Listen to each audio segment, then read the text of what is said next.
Yes आपका ma'am. आपका जो है, जो नेक्स्ट टॉपिक है आपका, वो मैं आपका करवा रही हूँ, जो है आपका ट्रेडिंग इन स्टॉक एक्सचेंज। ठीक है, ये आपके सामने स्क्रीन में विजिबल हो रहा होगा, ट्रेडिंग इन स्टॉक एक्सचेंज। ठीक है, तो कौन कौन से ऐसे मेथड्स होते हैं जिनसे ट्रेडिंग होती है स्टॉक एक्सचेंज के अंदर। ठीक है, तो वो आप लोग देख लीजिए। Choices of A broker, broker का जो चॉइसेस होती हैं, ये आपके सामने स्क्रीन विजिबल हो रही होगी। यस ऋतिक, कोमल, हाँ हेलो, जी मैम, हो रही है। ओके। ये आपके सामने मेथड शो हो रहे यस हैं, ma'am. Methods of trading in stock exchange. Stock exchange के अंदर कौन कौन से मेथड्स होते हैं ट्रेडिंग के। ठीक है, जो स्टॉक एक्सचेंज होती है वो किस टाइप से ट्रेड करती है, सिक्योरिटीज को, शेयर्स, डिबेंचर्स और बॉन्ड्स को। ठीक है, तो कौन कौन से मेथड्स का वो यूज करती है। तो फर्स्ट मेथड क्या है, चॉइसेस ऑफ ए ब्रोकर। ठीक है, कि आप जो भी स्टॉक एक्सचेंज है वो ब्रोकर को चूज कर सकती है कि कौन कौन से ब्रोकर्स को उन्हें रखना है, कंपनीज की जितनी भी सिक्योरिटीज होती हैं उन्हें सेल आउट करने के लिए। ठीक है, तो उनके ऊपर डिपेंड करता है कि वो कौन सा जो है ब्रोकर को चूज आउट करते हैं, जो कि ऑनेस्ट हो, बहुत अच्छा हो, गुड हो। ठीक है, एजुकेशन में भी ठीक हो। तो ये सारी की सारी चीजें देखते हुए स्टॉक एक्सचेंज को ये चीज डिसाइड करनी पड़ती है कि वो किस टाइप से अपने ब्रोकर्स का को चूज करें। ठीक है, ब्रोकर्स और सब ब्रोकर्स को चूज करें। ठीक है, तो वो ऑनेस्ट होना चाहिए, गुड होना चाहिए। ठीक है, ये सारी की सारी चीजें स्टॉक एक्सचेंज देखती है। नेक्स्ट, जब वो चूज कर लेती है अपने ब्रोकर्स को, उसके बाद में क्या किया जाता है, प्लेसिंग द ऑर्डर। जितने भी ऑर्डर्स होते हैं उन्हें प्लेस आउट किया जाता है। ठीक है, जैसे जो भी ब्रोकर्स और सब ब्रोकर्स होते हैं वो क्या करते हैं, सिक्योरिटीज को परचेज कर लेते हैं और उस उन सिक्योरिटीज को क्या किया जाता है, प्लेस किया जाता है, ऑर्डर प्लेस किया जाता है कि कौन से क्लाइंट्स हैं, कितना ऑर्डर प्लेस कर रहे हैं और कितनी उनसे सेल, उसके बाद में उससे कितना वो सेल करेंगे और कितनी सिक्योरिटीज को वो परचेज करेंगे। ठीक है, अब ये कैसे हो सकता है, प्लेसिंग एन ऑर्डर एक लेटर के थ्रू भी हो सकता है। ठीक है, उसके बाद टेलीफोनिकली भी हो सकता है। ठीक है, तो ऑर्डर प्लेस किया जाता है। उसके बाद में आता है different types of orders has been discussed below. अब यहाँ पे जब ऑर्डर प्लेस करते हैं तो डिफरेंट टाइप्स ऑफ ऑर्डर्स होते हैं जो कि प्लेस किए जाते हैं ब्रोकर्स के थ्रू, क्लाइंट्स के थ्रू। ठीक है, तो उसमें आता है first, at best order. At best order का मीनिंग क्या होता है, एट बेस्ट ऑर्डर का मीनिंग होता है only the name of the securities and quantity to be purchase is mentioned. इसमें क्या होता है, ऑर्डर करते समय नॉट स्पेसिफिक प्राइस। ठीक है, only the name of the securities means इसमें क्या होता है, सिक्योरिटीज का सिर्फ नाम मेंशन होता है, उसकी क्वांटिटी मेंशन की जाती है लेकिन उसकी प्राइस को मेंशन नहीं किया जाता है। ठीक है, जब भी ऑर्डर प्लेस होता है। तो यहाँ पे फॉर एग्जांपल भी दिया हुआ है, जैसे परचेज 5000 इक्विटी शेयर्स। ठीक है, एग्जांपल दिया हुआ है कि आप 5000 इक्विटी शेयर्स परचेज करिए एट बेस्ट प्राइसेस। इसमें क्वांटिटी दी हुई है, इक्विटी शेयर्स दिए हुए हैं, कितना क्वांटिटी है, 5000 है, इक्विटी शेयर्स है, लेकिन इसमें उसकी प्राइस मेंशन नहीं की गई है। ठीक है, तो एट बेस्ट प्राइस लिखा हुआ है। ठीक है, तो ऐसी जब सिक्योरिटीज को इशू किया जाता है जिसमें प्रॉपर क्वांटिटी मेंशन होती है, उसमें प्राइजेस मेंशन नहीं होती है, तो इसी को बोला जाता है एट बेस्ट प्राइजेस। ठीक है, उसके बाद में नेक्स्ट आ जाइए। नेक्स्ट है आपका सेकंड वाला, जो है वो है आपका लिमिटेड ऑर्डर। अब लिमिटेड ऑर्डर का क्या मीनिंग होता है, लिमिटेड ऑर्डर का क्या मीनिंग होता है, लिमिटेड ऑर्डर का मीनिंग होता है कि जो क्लाइंट्स होते हैं, जो ब्रोकर्स होते हैं, वो क्या करते हैं, लिमिटेड ऑर्डर ही प्लेस करते हैं। ठीक है, लिमिटेड ऑर्डर फॉर एग्जांपल दिया हुआ है, जैसे for example purchase 500 equity shares at a rate of 295। ठीक है, तो इसमें एक लिमिटेड ऑर्डर है, ऑर्डर भी दिया हुआ है और इसमें रेट भी दी हुई है कि किस रेट पे आप इसको ऑर्डर को प्लेस कर सकते हैं। ठीक है, तो एक परचेज जो है उसने 500 इक्विटी शेयर किए हैं और किस रेट पे किए हैं, 295 की रेट पे किए हैं। तो एक जब लिमिटेड ऑर्डर प्लेस किया जाता है तो उसमें specific quantity plus specific rate को मेंशन किया जाता है, ठीक है। उसके बाद में आता है आपका ओपन ऑर्डर। नेक्स्ट आपका पॉइंट है, सी वाला जो पॉइंट है वो है ओपन ऑर्डर।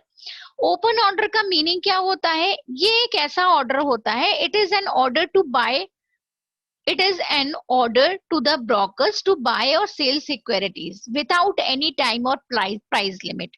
इसमें किसी प्रकार की, जब भी ब्रोकर्स क्या करना चाहते हैं, बाय करना चाहते हैं और सेल करना चाहते हैं सिक्योरिटीज को, तो वो किसी भी टाइम पे, एनी टाइम, किसी भी टाइम पर परचेज और सेल कर सकते हैं सिक्योरिटीज को, और उसमें कोई भी प्राइस की लिमिट नहीं होती है, ठीक है। प्राइस लिमिट नहीं होती है और वो क्या कर सकते हैं, किसी भी टाइम पर ऑर्डर प्लेस कर सकते हैं, और इसमें भी प्राइस की कोई लिमिट नहीं होती है, ठीक है। अब नेक्स्ट आ जाता है इसमें लिमिटेड ऑर्डर। इसमें नेक्स्ट जो डी वाला पॉइंट है, लिमिटेड डिक्शनरी ऑर्डर, इसका मीनिंग क्या होता है? इसका मीनिंग होता है कि जब क्या होता है, प्राइस रेंज, ठीक है, जब क्या होता है, प्राइस की रेंज और टाइम जो है जब लिमिटेड होता है, ठीक है। इसमें मैंने ये बताया है, फॉर एग्जांपल जब क्या होता है, प्राइस रेंज और टाइम जो है वो लिमिटेड और स्पेसिफाइड होता है, तो उसी को बोला जाता है लिमिटेड ऑर्डर, ठीक है। तो मैंने इसमें एग्जांपल भी दिया हुआ है, फॉर एग्जांपल परचेज किए हैं 1000 इक्विटी शेयर्स, ठीक है, तो इसमें स्पेसिफिक क्वांटिटी इक्विटी शेयर्स की मेंशन है, और उसमें आपको लिखा हुआ है, प्राइस भी मेंशन है, 280 रुपीज मेंशन है, और 280 टू रुपीज 290 तक है इसकी रेंज, और 31 दिसंबर तक जो है ये जो सिक्योरिटीज हैं उन्हें हम क्या कर सकते हैं, सेल आउट कर सकते हैं। तो प्रॉपर टाइम भी मेंशन होता है, प्रॉपर रेट भी मेंशन होती है, प्रॉपर क्वांटिटी भी मेंशन होती है, उसे बोलते हैं लिमिटेड डिक्शनरी ऑर्डर, ठीक है। तो ये होते हैं जहां पे आपका प्रॉपर क्वांटिटी मेंशन है, जहां पे आपकी स्पेसिफिक प्राइस मेंशन है और स्पेसिफिक टाइम मेंशन है, ठीक है। अब नेक्स्ट आता है आपका ई वाला जो पॉइंट है वो, ठीक है। ई पॉइंट में क्या है, stop loss order. Stop loss order का मीनिंग होता है कि जो भी ब्रोकर्स होते हैं वो क्या करते हैं, प्राइस के फ्लक्चुएशन को वो लोग देखते हैं, ठीक है। वो क्या करते हैं, जैसे ही मार्केट में अप एंड डाउन चलते हैं, जो भी प्राइस जो है जब क्या हो जाती है, कम हो जाती है किसी भी सिक्योरिटीज की, तो उस टाइम पर वो उन सिक्योरिटीज को परचेज कर लेते हैं, ठीक है। और जब प्राइसेस हाई होती हैं किसी भी सिक्योरिटीज की, शेयर्स, डिबेंचर्स या फिर बॉन्ड्स की, फिर उसके बाद में जब प्राइसेस राइजेस हो जाती हैं, प्राइसेस जब बढ़ जाती हैं, उस टाइम पर उन्हें सेल आउट कर देते हैं मार्केट में, ठीक है। तो वो खुद अपना कोई लॉस नहीं करते, वो अपने आप को प्रोटेक्ट करके चलते हैं, दे प्रोटेक्ट देमसेल्फ, ठीक है। वो अपने आप को प्रोटेक्ट करते हैं हैवी फॉल डाउन से, हैवी लॉसेस से, हैवी फॉल डाउन और raises in the price. Prices में जो हैवी फॉल डाउन हो रहा है, जो भी राइजेस हो रहे हैं प्राइजेस में, उनसे रिलेटेड लॉसेस से बचने के लिए वो लोग क्या करते हैं कि अपने आप को प्रोटेक्ट करते हैं और उसी टाइम पर ऑर्डर करते हैं जब प्राइसेस क्या होती हैं, कम होती हैं, ठीक है। स्टॉप लॉस ऑर्डर्स, ठीक है, उनको किसी प्रकार का कोई लॉस ना हो इसीलिए, ठीक है। उसके बाद में नेक्स्ट आता है executing the order. Executing the order का मीनिंग क्या होता है? एग्जीक्यूटिंग का मीन्स होता है एक सिस्टमैटिक वे से, ठीक है। एग्जीक्यूटिंग द ऑर्डर एक सिस्टमैटिक वे से, किस टाइप से ऑर्डर को प्लेस किया जाता है, by the brokers and clients के थ्रू, ठीक है। तो अब ये सिस्टमैटिक वे से किस टाइप से आप जो है ऑर्डर को रिप्लेस करते हैं, एग्जीक्यूटिंग का मतलब होता है सिस्टमैटिक वे से ऑर्डर को प्लेस करना, ठीक है। तो यहाँ पे क्या होता है, स्टॉक एक्सचेंज जो होता है वो क्या करता है, एक प्रॉपर सिस्टम को फॉलो करता है और प्रॉपर तरीके से ब्रोकर्स को ऑर्डर को प्लेस करने के लिए बोलता है, ठीक है। और ये कंप्यूटराइज्ड होता है, फुली कंप्यूटराइज्ड होता है, जिसके थ्रू क्या होता है, प्रॉपर एक सिस्टमैटिक वे से ऑर्डर को प्लेस किया जाता है, that is known as executing the order, means systematic way से जहां पे ऑर्डर को प्लेस किया जाता है, ठीक है। उसके बाद में नेक्स्ट आता है आप लोगों का, नेक्स्ट है causes of price fluctuation in stock exchange. Stock exchange के अंदर किस टाइप से प्राइजेस जो है फ्लक्चुएट होते हैं, उनका क्या रीजन है कि क्यों स्टॉक मार्केट में प्राइजेस फ्लक्चुएट होते हैं, ठीक है।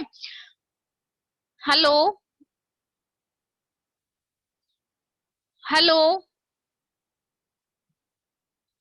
Yes yes ma'am. ओके बेटा, आप रिस्पॉन्स नहीं करते हैं। नेक्स्ट है पॉइंट है आपका कि जो स्टॉक एक्सचेंज है उसमें प्राइसेस क्यों फ्लक्चुएट होते रहते हैं डे बाय डे बेसिस पे, ठीक है। उनका क्या रीजन है कि क्यों फ्लक्चुएट होते हैं प्राइसेस स्टॉक मार्केट में, स्टॉक एक्सचेंज के अंदर, ठीक है। डिफरेंट कंपनीज के जो शेयर्स, डिबेंचर्स और बॉन्ड्स हैं, सिक्योरिटीज हैं, उनमें किस टाइप से फ्लक्चुएशन होता है, उनका मेन रीजन क्या है, ठीक है। तो उसका जो मेन रीजन है वो आप लोग देख लीजिए, आपके सामने पॉइंट शो हो रहे होंगे आपके सामने। फर्स्ट जो पॉइंट है that is demand and supply, means demand and supply जब होती है, जैसे फॉर एग्जांपल जब डिमांड इंक्रीज होती है किसी भी एक सिक्योरिटी की, कोई भी एक शेयर्स की, डिबेंचर्स की या फिर बॉन्ड्स की, जब मार्केट के अंदर डिमांड बढ़ती है, मींस जब when the demand is increases the price is to be increases, ठीक है। जब डिमांड बढ़ती है किसी भी पर्टिकुलर प्रोडक्ट की, किसी भी पर्टिकुलर सिक्योरिटी की, तो आपने इकोनॉमिक्स में भी पढ़ा होगा कि when the demand is increases the price is to be increases. जब डिमांड बढ़ती है तो प्राइसेस ऑटोमेटिकली इंक्रीज हो जाती हैं। प्रोडक्ट को ले लीजिए आप, चाहे आप किसी भी सिक्योरिटीज को ले लीजिए, तो सेम केस होता है when the prices demand is to be increases the prices is to be increases, ठीक है। नेक्स्ट आता है आपका सप्लाई। सप्लाई में क्या होता है कि डिमांड बढ़ेगी तो आपको पता है डिमांड अगर इंक्रीज होती है तो सप्लाई कम हो जाती है। कैसे? डिमांड और सप्लाई का जो मेथड होता है, अगर मैंने बोला कि भाई डिमांड बढ़ रही है और पीछे से सप्लाई नहीं हो रही है तो ऑटोमेटिकली किसी भी प्रोडक्ट की, किसी भी सिक्योरिटी की प्राइसेस अप हो जाती है मार्केट के अंदर, ठीक है। तो जब डिमांड बढ़ती है तो ऑटोमेटिकली क्या होता है, किसी भी कंपनीज के शेयर्स की वैल्यू, डिबेंचर्स की वैल्यू या फिर बॉन्ड्स की वैल्यू इंक्रीज हो जाती है, ठीक है। उसके बाद में आता है अर्निंग ऑफ कंपनीज। अब जब कंपनीज की अर्निंग कैपेसिटी इंक्रीज हो जाती है तो ऑटोमेटिकली उसके जो शेयर्स होते हैं मार्केट के अंदर उसकी डिमांड इंक्रीज हो जाती है, ठीक है। और उसकी डिमांड इंक्रीज हो जाती है तो ऑटोमेटिकली क्या होता है, उसके प्राइसेस भी इंक्रीज हो जाते हैं, ठीक है। नेक्स्ट आ जाता है एक्शंस ऑफ फाइनेंशियल इंस्टीट्यूशंस। जितने भी फाइनेंशियल इंस्टीट्यूशंस हैं उनके एक्शंस जो होते हैं वो किस टाइप से इम्पैक्ट डालते हैं जो प्राइसेस फ्लक्चुएट हो रहे हैं, ठीक है। तो जो large scale buying of securities of some companies, जैसे कि मैंने बोला कि अगर domestic and foreign financial institutions हैं, अगर वो अपनी सिक्योरिटीज में ज्यादा प्रॉफिट देते हैं, ज्यादा डिविडेंड प्रोवाइड करते हैं, ठीक है, अपने इन्वेस्टर्स को, तो ऑटोमेटिकली उसके जो है प्राइसेस हाई हो जाते हैं और मार्केट के अंदर उसकी डिमांड इंक्रीज हो जाती है उनकी सिक्योरिटीज की, ठीक है। नेक्स्ट आता है आपका स्पेकुलेशन प्रेशर। स्पेकुलेटिव का मीनिंग मैंने आप लोगों को पहले भी बताया था, स्पेकुलेशन का मीनिंग होता है सट्टेबाजी, ठीक है। तो एक तरीके से स्टॉक मार्केट की बात करती हूँ तो स्टॉक मार्केट जो है एक तरीके से सट्टाबाजी है, स्पेकुलेशन है, जिसमें जो है मनी जो है डबल ट्रिपल हो जाती है, बहुत जल्दी क्विकली मनी जो है कन्वर्ट हो जाती है, ठीक है। तो इसमें क्या होता है, स्पेकुलेटिव प्रेशर होता है एक तरीके से, ठीक है, कि कौन सी कंपनीज के शेयर्स या डिबेंचर्स कितनी जल्दी हमें, अगर हम वहां इन्वेस्ट करेंगे तो हमें ज्यादा से ज्यादा प्रॉफिट होगा, ठीक है। तो एक तरीके से स्पेकुलेटिव प्रेशर होता है कि कौन सी कंपनी के जो शेयर्स हैं उसकी वैल्यू अप हो रही है और मार्केट में उसकी डिमांड बढ़ रही है, कौन सी कंपनी ज्यादा डिविडेंड प्रोवाइड करेगी, तो ये सारी की सारी चीजें स्पेकुलेटिव प्रेशर के अंदर आती हैं। उसके बाद आता है आपका बैंक रेट।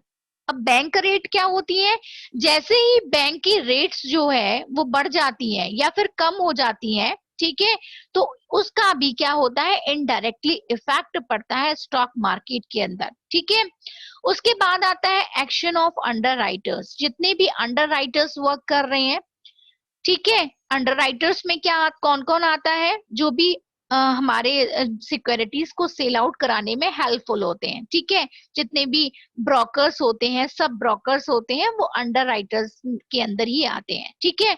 तो वो किस टाइप से एक्शन रोल प्ले कर रहे हैं स्टॉक मार्केट के अंदर, ठीक है, किस टाइप से वो सिक्योरिटीज को परचेज और सेल कर रहे हैं मार्केट के अंदर, that is known as action of underwriters, ठीक है।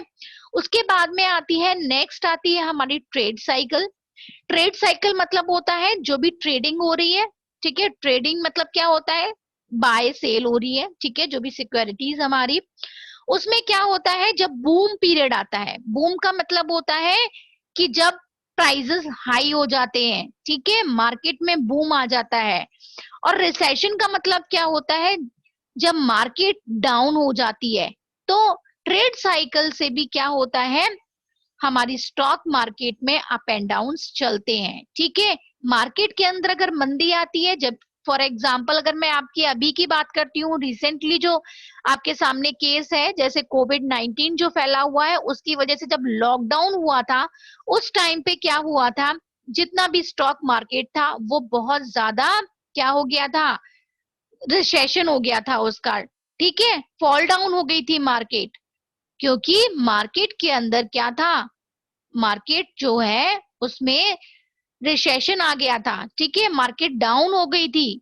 इस वजह से जो स्टॉक एक्सचेंज है उसमें भी जो कंपनीज है उनके शेयर्स भी फॉल डाउन हो गए थे, वैल्यू फॉल डाउन हो गई थी, उनकी प्राइसेस फॉल डाउन हो गई थी, ठीक है। नेक्स्ट आता है आपका पॉलिटिकल फैक्टर्स। जितने भी हमारे पॉलिटिकल फैक्टर्स होते हैं, जो हमारी पॉलिसीज होती हैं, जो भी पॉलिटिकल पार्टीज होती हैं, उनकी वजह से भी शेयर्स की वैल्यू अप एंड डाउन होती है।